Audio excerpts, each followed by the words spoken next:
મને પહેલા દો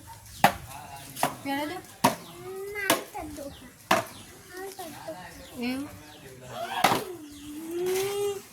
કેમ આવ્યો ઊંઘી ગયો હા ઊંઘાઈ ગઈ કે થાકી ગયો શું કામ કરતો હતો બાજી કાઢવા ગયેલા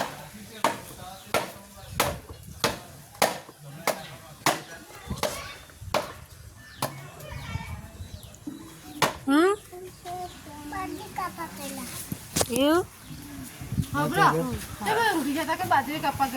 એવું થાચી જા છે તમે પોઈન્ટ બોટલ લઈ તો આયા ને એક જ દાડવા આવ્યા હતા તે 100 બે રહ્યા પછી નિશ્ચય દાદા તાર પપ્પા છે તું કેવાનો કરો બાજી કાપવા ગયેલા એમ કે